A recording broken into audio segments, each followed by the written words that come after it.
Começando mais um quadro Urch Responde, as perguntas que vocês mandaram no meu Instagram, dessa vez do dia 11 de maio, quinta-feira. Mas antes de respondê-las, um recado muito importante, porque hoje, domingo 14 de maio, é o último dia para aproveitar a promoção relâmpago que fizemos em comemoração aos 3 anos do Follow the Money.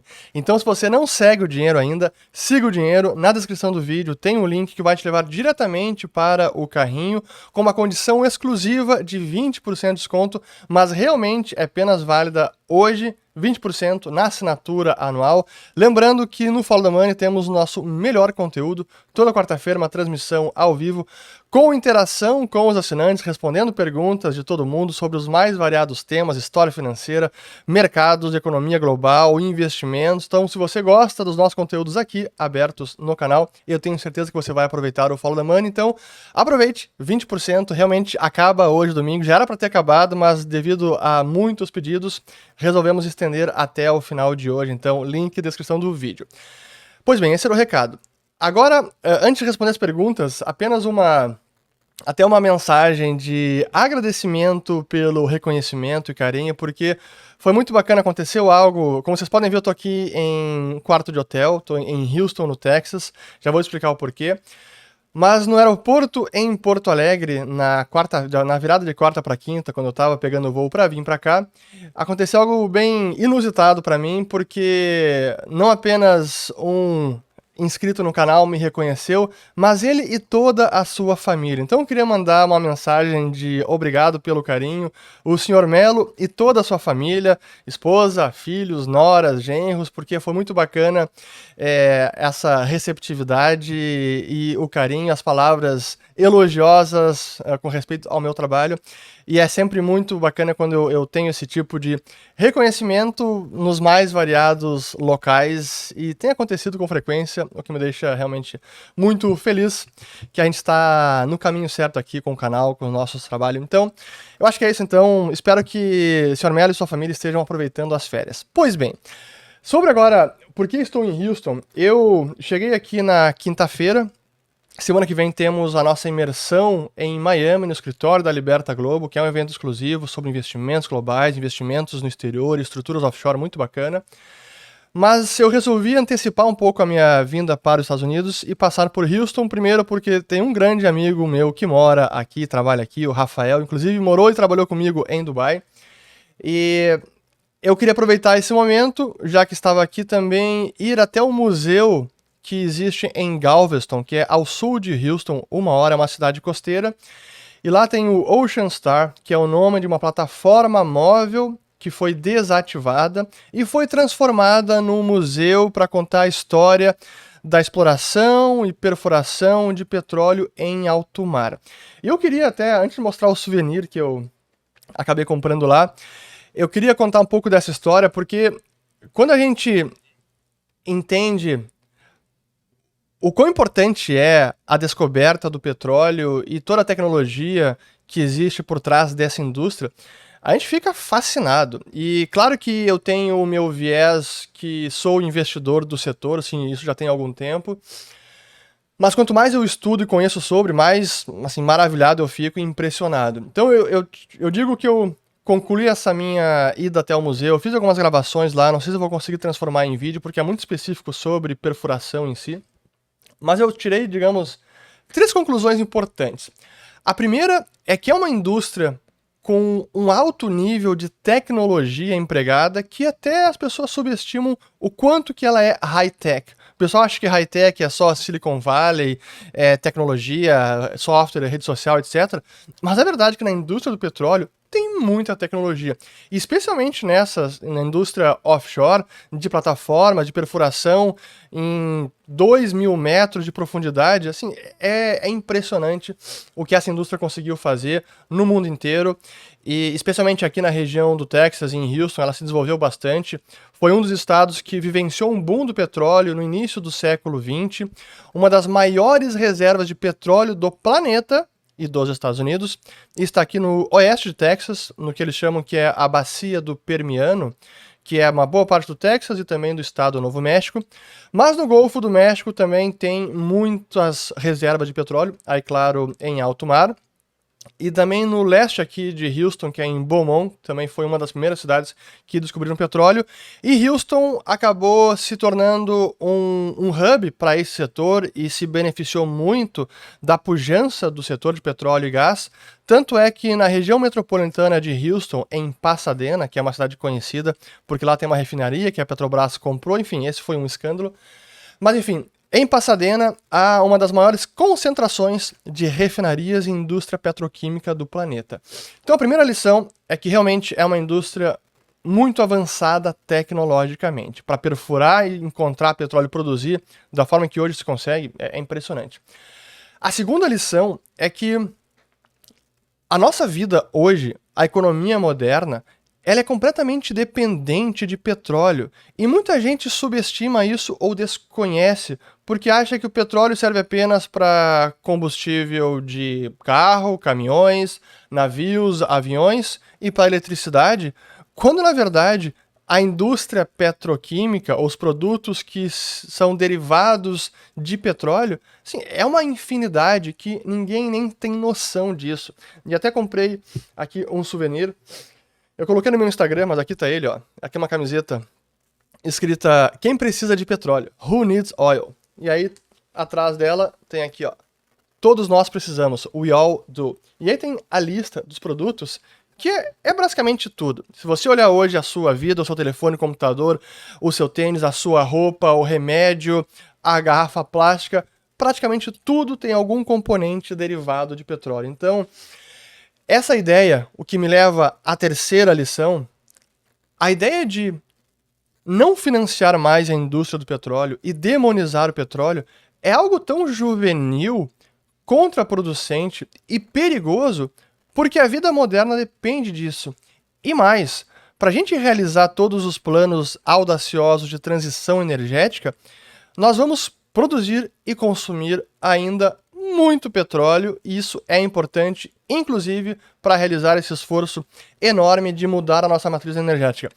Ou de, pelo menos, diversificar mais a matriz energética, porque mesmo numa transição, o petróleo ainda vai ser importante por anos a fio, se não muitas décadas, talvez séculos. Então, essas são as 3 lições. Agora sim eu passo para as perguntas, tem várias, mas era importante falar sobre esses pontos, porque são questões fundamentais para a nossa civilização. Aqui, vamos lá. A primeira do Júlio Trevisan. O que fazer para evitar essa concentração de atividade bancária nos Estados Unidos? Não é ruim para o cliente? Sem dúvida que é ruim para o cliente, e eu falo bastante sobre esse problema, mas a verdade é que, da forma como o sistema financeiro bancário está estabelecido e como ele opera no mundo inteiro, os incentivos são perversos porque estimula a tomada de risco em excesso, coloca os bancos numa situação sistêmica de iliquidez, estão a uma corrida bancária da bancarrota, e quando algo acontece, como está acontecendo agora, a tendência é de concentração, porque um banco menor quebra e ele acaba sendo absorvido por um maior, seja por uma oportunidade de mercado enxergada pelo concorrente maior, seja por uma obrigação do governo que diz para o maior, ó, vai ter que comprar esse menor, porque senão o sistema todo pode colapsar ou ter uma crise muito maior. Então, não podemos deixá-lo quebrar. Então, sim, é ruim em termos de concorrência, mas é uma característica, eu diria, inevitável do sistema financeiro moderno. Ele acaba sendo, a tendência natural dele é de maior concentração bancária e que, sim, é ruim para o cliente. Aqui do Gaspari, como trabalhar com investment banking?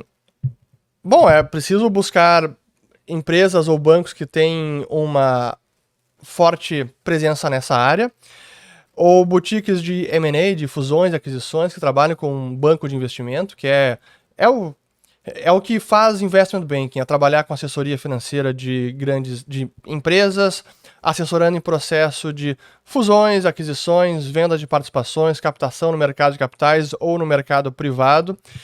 E é uma área, honestamente, que se aprende muito. Eu tive a felicidade de trabalhar com Investment Bank de 2010 a 2013, logo depois do meu mestrado em economia, e aprendi demais. e sou muito grato a essa experiência porque me deu uma visão de mercado, de modelos de negócios, do próprio mercado de capitais que certamente eu não teria tido em outra indústria, em outro departamento, em outra empresa. Então, tem que ir atrás, correr, mas focar nessa área, né? Aqui do Matheus. O Banco Central não teria um instrumento para controlar toda a curva de juros? Sem dúvida que teria um instrumento, e ele tem, e outros bancos centrais fazem isso, mas o instrumento que ele tem é simplesmente compra de ativos. Então, ele interfere no preço dos ativos, a dívida pública, injetando liquidez no sistema para comprar um ativo. Então, é uma força compradora e que exerce uma força no preço e acaba apreciando o preço do ativo, significa que o juro cai. Dessa maneira, ele consegue controlar ou influenciar a curva. Controlar por completo, ele não consegue, porque o mercado encontra alguma forma de precificar corretamente a curva, o risco, alguma coisa, e se há uma busca completa por controle, essa precificação de risco vai migrar para outro local. É o câmbio, outro vértice da curva. Por exemplo, aconteceu muito isso na Austrália, onde eles buscaram controlar a curva, o vértice de 5 ou 7, agora não esqueci qual era, ou de 5 ou de 7 anos, e o mercado começou a precificar o risco em todo o risco no vértice que não estava sendo controlado pelo banco, Bank of Reserve da Austrália, né? O Reserve Bank of Australia, que é o banco central de lá. Então não há como conseguir um controle completo. O próprio Banco do Japão tem tentado isso, e lá não há um controle da curva como um todo, mas sim tem uma imposição de teto de rendimento no título de 10 anos do governo japonês. Mas quando ele faz isso, o mercado migra a precificação de risco para os demais vértices, como por exemplo o de 7 anos. Se olhar o diferencial entre os 7 anos e os 10 anos, no último ano, teve alguns momentos em que o 7 anos ficou maior do que o de 10 anos, justamente por esse problema. Então, não há possibilidade ou não há um poder completo para controlar. O Banco Central pode influenciar, pode impor um controle de preço por decreto, por política monetária, mas sempre haverá formas de precificação de risco. E o mercado vai encontrar isso, então não dá certo. Não daria certo no Brasil, não dá certo no Japão. E por mais que isso não tenha estourado ainda de alguma maneira, por exemplo, o Banco do Japão ainda não jogou a toalha de fato, até aumentou a banda, o alvo de rendimento máximo do título de 10 anos, era 0,25, aumentou para 0,50, mas ainda assim, isso causa distorções que nem sempre são visíveis. E esse é o problema de política monetária como essa, que busca controlar um preço fundamental da economia, a curva de juros, porque o mercado encontra a forma de precificar o risco e essas distorções. Então, é assim que o Banco Central poderia controlar ou influenciar a curva de juros. Passar a comprar mais títulos de outros vencimentos ao longo de toda a curva para tentar manipular o preço do título, por consequência, o seu rendimento. Espero que eu tenha respondido aqui. Vamos lá. Acho que não está muito claro, não. Tá tudo certo. Aqui eu tô com o tempo, tá meio nublado, mas acaba abrindo, volta a nuvem. Mas enfim, estou gravando aqui no sábado, às 10h50 da manhã. Aqui do Diogo. O que precisa acontecer para o investidor pessoa física perder dinheiro no Tesouro Selic? Esse é uma boa pergunta. É raro de acontecer isso. Aconteceu em 2020, se eu não estou enganado, foi 2020, quando o Banco Central entrou naquela aventura de reduzir a taxa básica para 2%, e alguns ainda queriam que fosse até zero. E naquele momento o mercado começou a repudiar essa taxa de juros, precificando um deságio no Tesouro Selic. O que significa isso? O Tesouro Selic segue a taxa Selic, só que a taxa Selic foi para 2%, e o mercado não estava disposto a financiar o Tesouro a 2%. Então, o título do Tesouro Selic começou a ter um deságio, um desconto, para que o seu rendimento efetivo fosse maior do que a taxa Selic. E esse desconto chegou em valores assim, que não se via desde a crise do Tesouro Selic de 2002, quando algo similar aconteceu. Essa é uma maneira que o investidor pode perder dinheiro ou tem um rendimento menor. Mas perder dinheiro do tipo vai perder o principal, ou um valor relevante, como acontece com alguma empresa que pode quebrar, ou uma ação de empresa que pode cair 30%, 50%, é quase impossível. mas é claro que o Tesouro Selic ele também reflete o poder de compra do dinheiro. Então, o que você pode ter é um título que vai pagar um rendimento que pode ser abaixo da inflação, como aconteceu por algum período ao longo de 2021 ou 2022. Agora não mais. Mas perder dinheiro é muito difícil. Isso não significa que você deve colocar tudo em Tesouro Selic. Eu colocaria só reserva de emergência e o que precisa ter como liquidez. Pois bem, aqui uma pergunta importante até sobre... Aqui, ó. Pode comentar sobre os ideais financeiros acerca do Gabriel Galípolo e qual impacto podem ter?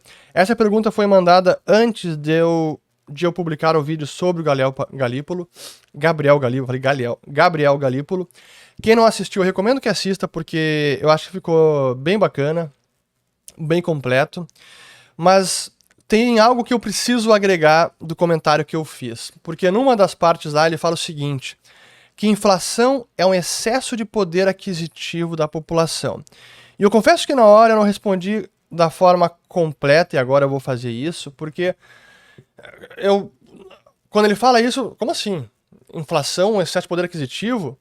Porque é justamente o oposto. Inflação é perda de poder aquisitivo da moeda. Mas da forma como ele colocou, ele quer dizer que a inflação é um excesso de poder aquisitivo da população, onde a população está com poder aquisitivo maior, portanto a demanda agregada se tornou maior do que a oferta agregada e por isso temos inflação. Entendendo por essa lógica, ainda assim tem alguns problemas com a argumentação dele que eu concluo aqui a minha análise. A população só pode demandar com base na sua oferta, com base na sua produção, com base no que ela produz em termos de bens e serviços. Bem na ideia da lei de Jean-Baptiste Say, que a oferta cria essa própria demanda. Então a demanda real só pode demandar com mais produção. Por isso que a oferta cria sua própria demanda. Quando o Galípolo diz que há um excesso de poder aquisitivo e que a demanda agregada está maior do que a oferta agregada, é um problema de demanda nominal. A demanda nominal aumentou, porque há o problema do numerário. Há injeção de liquidez, há uma maior expansão monetária. Portanto, a oferta monetária aumentou e é isso que propicia uma maior demanda nominal ou, momentaneamente, um maior poder aquisitivo da população. Por que eu digo momentaneamente? Porque a gente tem um exemplo exato do que aconteceu com esse exemplo agora em 2020 e 2021, onde, para usar o caso dos Estados Unidos, o governo americano imprimiu muito dinheiro com o Fed em conjunto, dando cheques para as pessoas, portanto, concedeu uma maior demanda nominal, imprimiu dinheiro e colocou na mão das pessoas. Isso sim conferiu à população um maior poder de compra momentaneamente, porque no momento em que esse poder de compra é exercido e as pessoas efetivamente gastam o dinheiro e o dinheiro passa a circular na economia, aí que se inicia o processo inflacionário, onde o dinheiro vai perdendo o seu poder de compra. É durante esse processo de gasto e circulação do dinheiro que o dinheiro perde o seu poder de compra.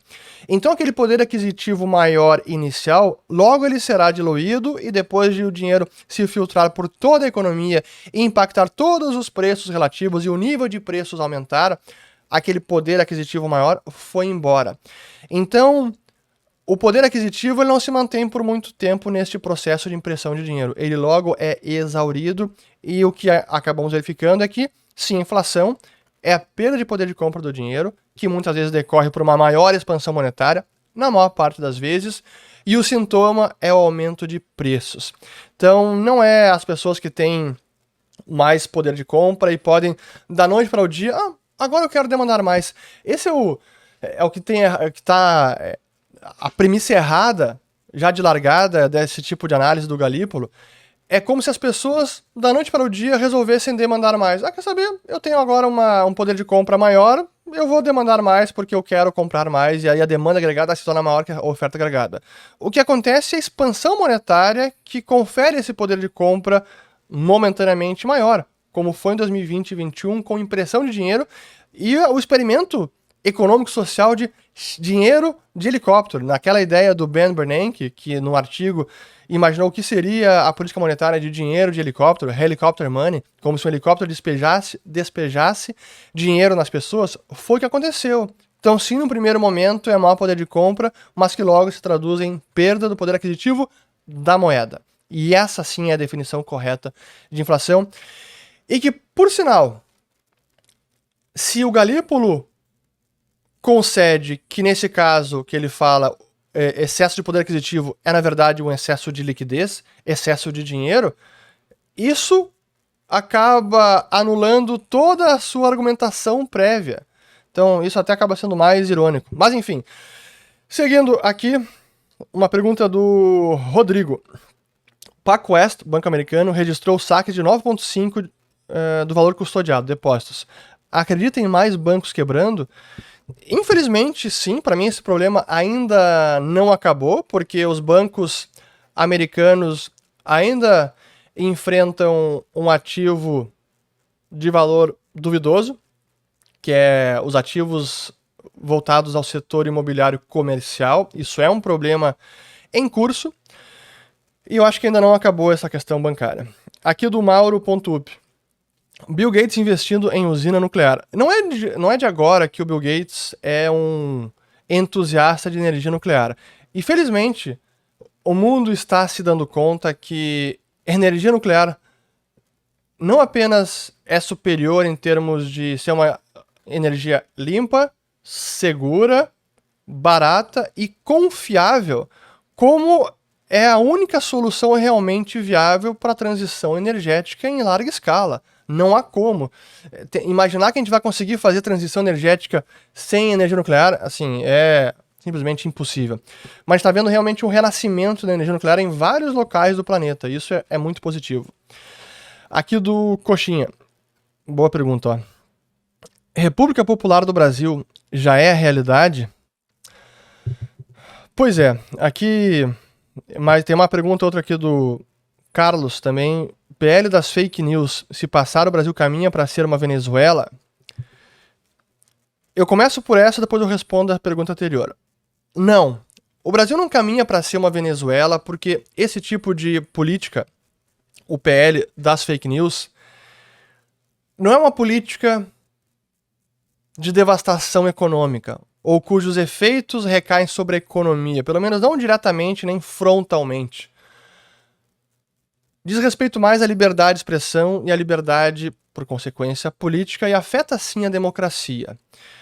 Porque se esse PL for aprovado, os seus dispositivos podem dar vazão a uma censura prévia e a restrição da liberdade de se expressar, especialmente na internet. Mas o caminho da Venezuela é o de devastação econômica junto com liberdade de expressão, liberdade política e tudo mais. No Brasil, e aí eu respondo a pergunta anterior, República Popular do Brasil, eu diria que é mais nesse caminho. Esse tipo de modelo de cerceamento à liberdade de expressão é mais um modelo econômico e político do tipo chinês, do Partido Comunista de lá, do que algo do tipo Argentina ou Venezuela. É mais possível, talvez provável, que o Brasil passe por esse tipo de ambiente político com menos liberdade de expressão, onde, para você saber quem tem poder, basta saber quem você não pode criticar, mas com algum nível de liberdade econômica similar ao que tem na China. Quem já foi para a China sabe que até se surpreende porque a economia da China, em termos de riqueza material, de ganho de produtividade, de elevação do padrão de vida dos cidadãos, assim, é um case extraordinário nos últimos 20, 30 anos. Claro que era uma economia muito fechada, muito restringida, sem liberdade. Assim que o país foi se liberalizando e retirando essas amarras ao empreendedorismo, à liberdade econômica, à propriedade privada, o país foi melhorando de padrão de vida, mas com um grande controle político de liberdade de expressão. Eu diria que se o Brasil seguir nessa toada e avançar com esse tipo de PL e outras iniciativas semelhantes, o nosso destino é mais do tipo economia chinesa do que Venezuela e Argentina. É menos pior? Eu diria que sim, mas ainda assim não é um rumo bacana, para dizer o mínimo. E vocês podem perceber que eu preciso ter muito cuidado com as palavras, justamente por tudo que está ocorrendo aqui no Brasil. Aqui do Mente Investidora. Buscar a residência no Uruguai e Paraguai para investir no exterior, já que não cobram tributos? Essa é o tipo de pergunta que só pode ser respondida individualmente, analisando a situação de cada um. O que eu posso... Até é importante fazer aqui mais um jabá do Follow the Money. A nossa última transmissão foi uma conversa exclusiva sobre a MP 1171, que trata de investimento no exterior, impacto offshore e tudo mais, ficou muito bacana, o pessoal elogiou bastante. Mas só para responder essa pergunta, eu diria como recomendação se você pensa em fazer residência fiscal em outro país, é importante pensar isso com o objetivo de também morar no país, porque simplesmente mudar a residência fiscal, mas ainda assim querer passar a maior parte do tempo no Brasil, pode nem funcionar e você, inclusive, pode ter problemas fiscais no Brasil. Então, tenha muito cuidado quando tomar uma decisão dessas. Ela precisa contemplar todos os aspectos da sua vida pessoal, familiar, profissional, e não apenas a questão fiscal e de patrimônio, porque você pode acabar tendo problemas. Aqui do Bartito. Já respondi aqui a questão do Galípolo. Do Carlos também já respondi. Aqui, o que esperar do Brasil para 2024? Pergunta do Matheus. Essa é o tipo de pergunta que é muito difícil de responder, né? Assim, 2024, o que vai acontecer? Não sei. Brasil... Hoje o que a gente vê é que o cenário externo ele é favorável para o Brasil. Claro que você tem uma recessão mais severa nos Estados Unidos e na Europa ou no mundo, o Brasil sente, claro. Mas ainda assim o Brasil tem um cenário externo favorável, tanto pelo diferencial relativo de política monetária no Brasil e lá fora, pela questão entre os emergentes, o momento do Brasil, a atração de fluxos de capitais e a percepção mundial de que Lula não representa uma ruptura à democracia e que nem o Congresso ou as nossas instituições vão permitir uma argentinização ou venezualização da nossa economia. Não estou dizendo que essa percepção está correta ou errada, mas é uma percepção comum. Eu tendo a concordar com ela, como já falei em vários vídeos, não quer dizer que não tenhamos riscos e que é preciso mitigá-los ou tratá-los, né? Mas, assim, 2024, não sei, vamos ver, o mercado favorável lá fora continua. Espero que a gente consiga fazer as coisas certas aqui fora. Aqui do Alisson, aliás, Ailson. E a questão do calote dos Estados Unidos. Pois então, eu estou nesse momento nos Estados Unidos e essa é uma questão que é tratada recorrentemente aqui nos noticiários e, ao que tudo indica, eles devem, no fim das contas, fazer uma elevação do teto de dívida ou a suspensão do teto de dívida para evitar um calote realmente das contas e que o governo não consiga pagar nem a dívida nem algumas despesas do governo. Agora, se isso acontecesse, seria traumático para o mercado? Sem dúvida. Assim, daria uma volatilidade extrema, porque isso nunca aconteceu. Um calote mesmo que seja momentâneo de parte dos títulos. Então, seria um estresse enorme e que talvez o mercado não esteja preparado e ninguém esteja precificando isso. Não acho que é o mais provável, mas que há um risco? Sim, há um risco. Mas, até pensando no longo prazo, tem a pergunta aqui similar, ó. Por que seria ruim se os Estados Unidos não pagassem a dívida e nem aumentasse o teto de dívida? Pergunta do Lenieri. A verdade é que, no longo prazo, seria positivo se os Estados Unidos não aumentassem o teto de dívidas e realmente começassem a cuidar do fiscal, porque quando a gente analisa os últimos anos, a última década e o prognóstico para o futuro, o fiscal americano é muito preocupante. Se a gente olha todos os entitlements, que são os benefícios prometidos pelo governo americano, eles são impagáveis. A dívida pública americana, considerando o valor presente dessas obrigações futuras, supera 200 trilhões de dólares. As estimativas vão de 100 a 150, 200, enfim, é um número astronômico impagável. Hoje a dívida está em 30 trilhões, ou é a dívida emitida.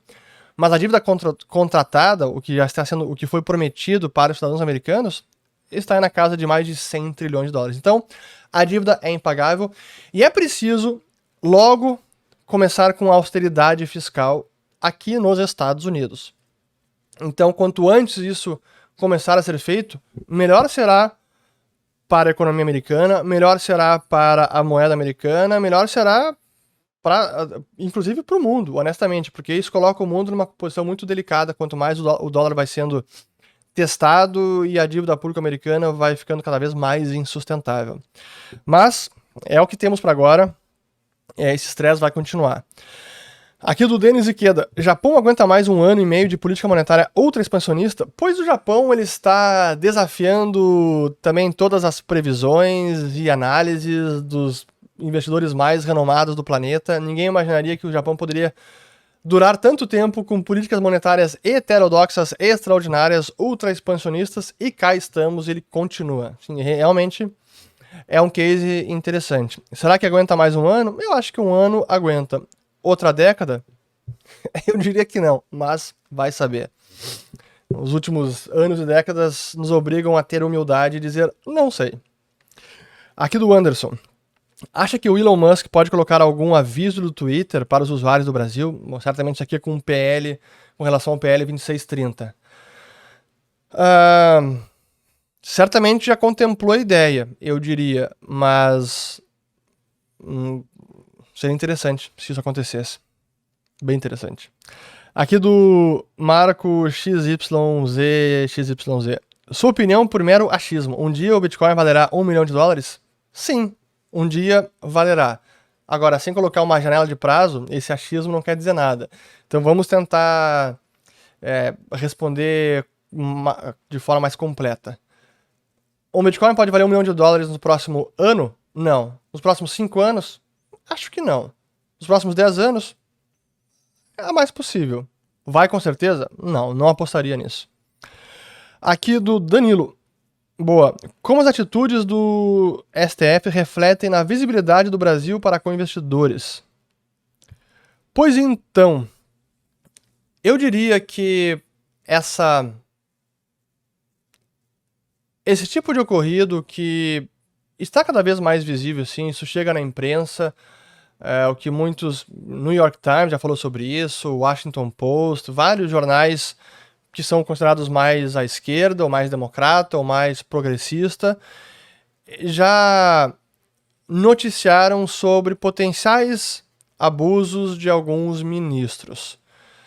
Mas eu diria que enquanto esses abusos ou esse tipo de medida não resultar em interferência na parte econômica, por exemplo, reverter o marco do saneamento, reverter o marco da cabotagem, outras questões que impactariam diretamente o investimento estrangeiro e afugentariam o capital internacional, enquanto essas decisões não impactarem a parte econômica de verdade, eu diria que o estrangeiro olha com preocupação, mas ainda não espanta ele.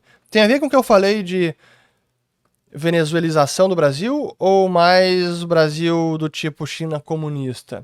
E mesmo a China comunista, olha, apesar da China comunista, nas últimas décadas, o dinheiro internacional entrou em massa na China. Só começou a repensar sua posição recentemente quando o Partido Comunista passou a interferir muito mais diretamente também na questão econômica, em setores importantes de tecnologia, financeiro, construção, etc. Educação também. É nesse momento que os investidores internacionais passaram a rever a sua opinião e o investimento na China. Eu diria que o mesmo aconteceria no Brasil. Se investidas da Suprema Corte impactarem na parte econômica diretamente e forem percebidas como um risco à economia e um aumento considerável da insegurança jurídica, aí isso vai impactar os investidores internacionais. Aqui do Wellington Oliveira. Tem séries de filmes favoritos? Indica alguns para descontrair. Boa, então vamos descontrair. Depois de falar muita coisa séria, vamos descontrair. Claro que eu tenho várias séries favoritas. Honestamente, eu Eu costumo preferir séries de comédia porque muitas vezes os temas que eu trato no dia a dia no trabalho são tão sérios, trazem impacto e até podem trazer para muita gente desânimo. E eu honestamente, eu não gosto de passar esse sentimento, primeiro porque eu não sou assim na minha vida pessoal. Quem me conhece sabe que eu não sou alguém para baixo, pessimista, de mal com a vida, pelo contrário. Mas é o meu trabalho é falar sobre esses assuntos e alertar. Mas ainda assim eu consigo ter uma visão muito positiva da vida e viver uma vida feliz, alegre, contente, pra cima e aproveitar o que a vida tem de bom e não me deixar consumir negativamente pelo que acontece no mundo, especialmente na política. Dito isso, eu costumo preferir também séries de comédia, justamente para poder rir mais e relevar o que acontece no restante do mundo. Então, sobre comédia, pra mim até hoje, a melhor série de todos os tempos é o Seinfeld, e eu volto e meia assisto. Já devo ter assistido todos os episódios, as 9 temporadas, pelo menos 3 vezes. E eu sou fã incondicional do Seinfeld, da série. Eu gosto muito de uma série britânica que é antiga e que é muito pouco conhecida, chamada Yes, Minister, e que depois teve a quarta temporada, acho que foi chamada de Yes, Prime Minister. É uma série do final da década de 70, início dos anos 80. Você encontra talvez no iTunes do Reino Unido, então na Apple do Reino Unido. E é muito bacana porque, além de ser o humor britânico, que eu sou muito fã, ela acaba sendo, honestamente, uma escola de como a política funciona. É a política como ela é, e não a política romantizada que estudam nas faculdades e que às vezes a imprensa, etc., quer passar. É a política como é, com todos os egocentrismos, as brigas de ego por poder, a troca de favores, a hipocrisia, assim, é fantástico e é muito engraçado. Mais uma de comédia que eu adoro, é a favorita, também britânica, o The Office, não americano, o The Office britânico pra mim não tem comparação, e é o original, com o grande mestre Ricky Gervais, não sei como é que se fala o sobrenome dele, Gervais. Fantástica. The Office foram 2 temporadas e um especial de Natal que é simplesmente sensacional. Que mais? Aí de mercado, bom, de mercado eu já falei tantos aqui recentemente. Vou falar uma recente para o pessoal também acompanhar, que eu tenho gostado bastante, que é a Succession, que é uma série da HBO que relata os bastidores do processo de sucessão de um conglomerado de mídia americano que é familiar, de controle familiar. É muito bem feito, é mais drama, assim, mas, assim, é um show de filmagem, de narrativa, de como contar bem uma história, de como envolver o público, edição, originalidade, assim, realmente é viciante, você não consegue parar de assistir, é muito bacana. E acho que essa é mais recente. Enfim, vamos seguir aqui porque tem mais 3 perguntinhas, já estamos quase 40 minutos, então vamos lá. Aqui do Bruno Matos. Poderia dar exemplos em ações de empresas na área de cannabis para ter exposição? Eu diria que um dos melhores ETFs é o MSOS. MSOS, M de Maria. MSOS é um ETF que reúne várias empresas. Não invisto, não é recomendação de investimento, mas só respondendo a pergunta. Juninho Matos. Tem uma ideia do nível de patrimônio investido de seus seguidores? Deixa eu responder essa por último e antes também do Juninho aqui, ó. Quais os impactos econômicos caso ocorresse um apagão na internet? Os impactos econômicos seriam devastadores. A internet hoje é uma tecnologia fundacional, é a espinha dorsal da economia moderna. Nós não conseguiríamos funcionar sem internet nos dias atuais. É como pensar qual seria o impacto da eletricidade na economia hoje em dia. Não dá para imaginar sem eletricidade. Então, esse tipo de tecnologia que acaba se tornando a espinha dorsal e uma pré-condição para a economia moderna funcionar, com um nível de especialização, de aprofundamento na divisão do trabalho, de avanço tecnológico, era simplesmente imprescindível para a economia funcionar. Então, o apagão na internet é devastador.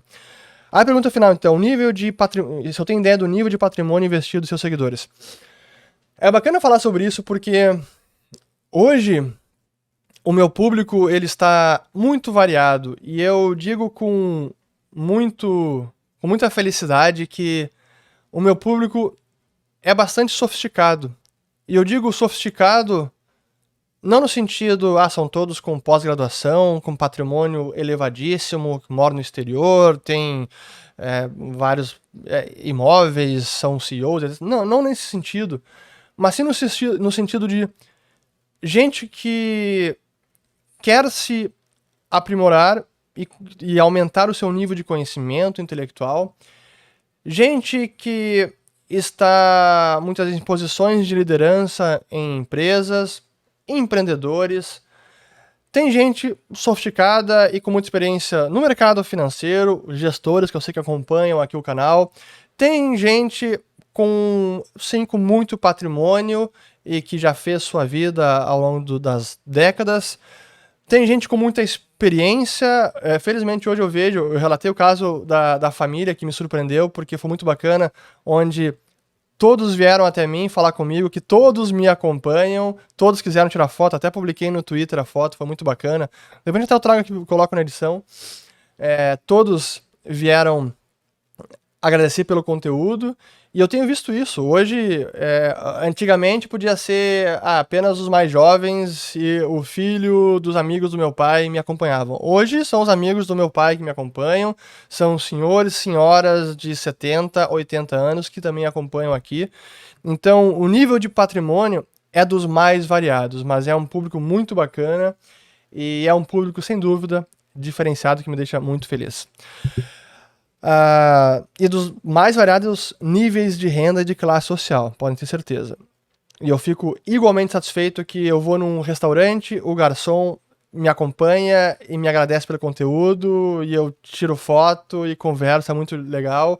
E até um gestor de um grande fundo brasileiro que também me acompanha e que agradece pelas análises precisas sobre política monetária, do Fed, etc. Muito mais. Pois bem, acabo por aqui. Temos 43 minutos praticamente. Espero que tenham lavado as louças e que seja um ótimo domingo. Eu agora preciso editar o vídeo. Daqui a pouco eu vou almoçar. E que mais? Acho que é isso, né? E amanhã, domingo, eu vou pra Miami justamente pra... Amanhã, né? Eu tô gravando no sábado, vocês estão escutando domingo. Eu vou pra Miami pra imersão global Miami Liberta. Vai ser muito bacana. Então, bom domingo a todos, boa semana e até o próximo vídeo. Valeu, tchau!